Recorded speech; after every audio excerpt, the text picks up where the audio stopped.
special edition. Brad Pomerance here on the Central Coast, joined by Devin, the Executive Director of the Upper Salinas-Las Tablas Resource Conservation District, which serves significant portions of North San Luis Obispo County.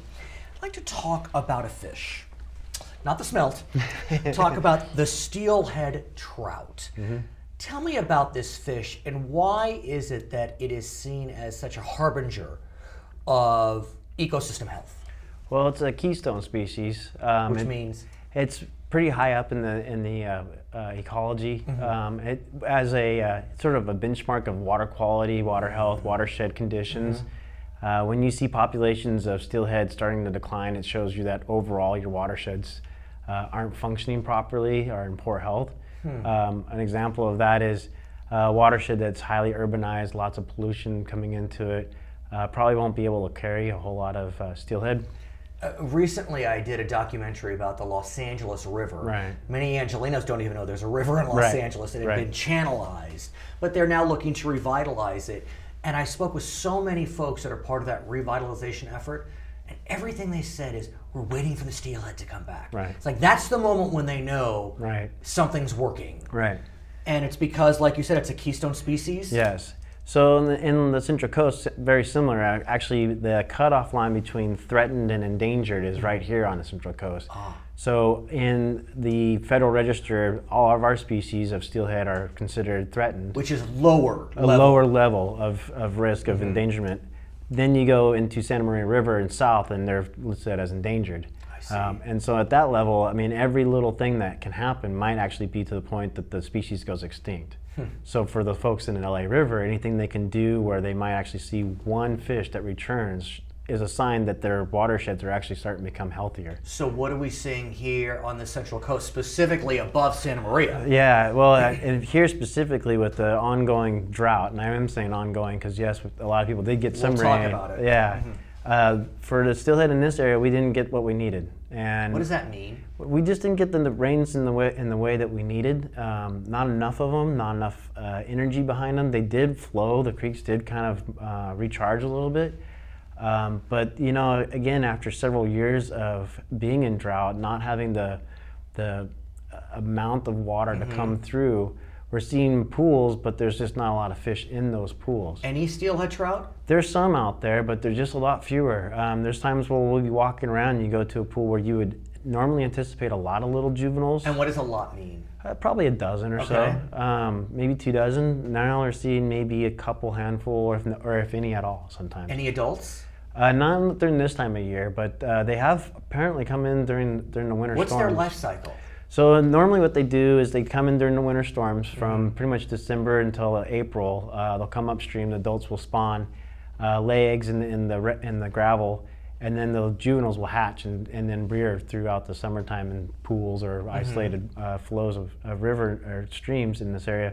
And then when the flows come back up in the fall, in the wintertime, the juveniles will go out to the ocean, spend some time traveling all the way up to Alaska and then back. You're kidding? No, oh no, they travel quite a range. And how long are they? 3-year life cycle or? 4 to 5. Wow. Yeah.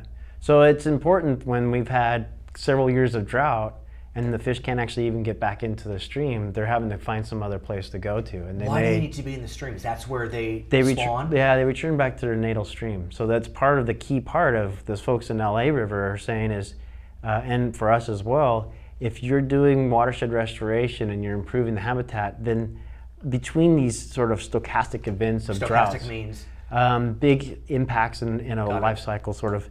So with those sort of events occurring, that there's enough resiliency in the population that they can accommodate for that and still be able to spawn and rear and keep their life cycle and their populations going. Can these steelhead trout be relocated?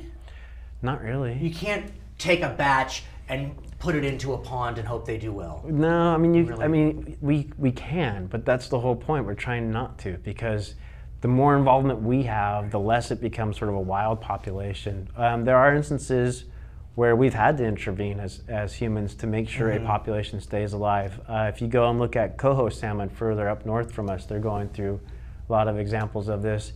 And we do have conservation hatcheries where fish come in and they capture them before they can go and spawn, and they actually rear them in a hatchery situation just to make sure. I mean, it's like life support at that point.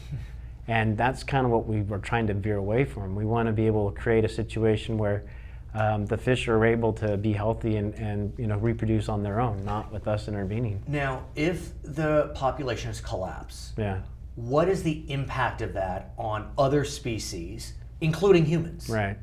So probably for humans, as far as steelhead, probably not as much. But if you're looking at salmon in as a whole, I mean, that's a whole entire huge industry that would go. But what about with the steelhead trout? Steelhead trout in particular, that would kind of force the entire ecology to start unraveling on itself a little bit.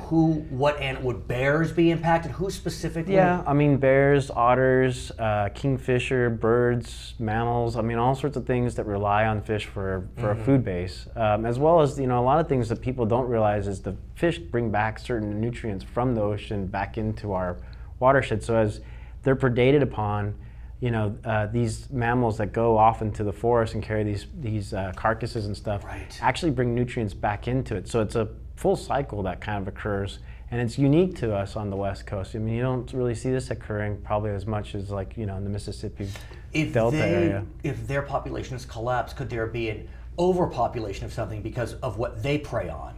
Or are they predators themselves? Yeah, they're predators themselves, but they are pretty much a primary food source for a lot of other species, So let's talk about the drought, sir, especially and specifically on... It's been an ongoing topic, on the Central Coast, because, this region is kind of right in the middle of California. It's called the Central Coast for a reason, and we had expected an El Nino to hit this year. We thought it'd be in Southern California, not Northern, but the reverse happened. But we're in Central California, so did this region receive the El Nino? No, it did. In fact, over the last couple months, I went up to Oregon, and then I was up in Santa Rosa as well. And when I went up to Oregon, this was in probably February, and they would talk about the drought and how their creeks almost dried up. And I turned to them and said, well, that's great, because mine almost flowed this last year. That's how much of a difference there is between Oregon and California. And then for folks up in Sonoma County and Napa and those areas, they had flooding, and they had ponds and puddles all filling up. The reservoirs are all full. We're at 30% on our reservoirs, so there's a big difference. Better than last year? Better than last year, sure, but still nowhere even close to where we need to be. If we were at maybe 60 or 70%, that'd be a better situation. But do we benefit either in Central or Southern California from the rains that hit in Northern California? Not really, not in this particular region. The water doesn't really make it down to us, and that's one of the concerns is with our part of the Central Coast, we don't have the infrastructure, we don't have the pipelines that moves water through like you would in the Central Valley. So are we conserving here on the Central Coast at levels that we need to continue to conserve? I think people are trying to do their best. I know that some areas like Paso has always had a 2-day watering cycle, and people are continuing to do that. I do see a lot of people being very conscious about lawns and still taking those out.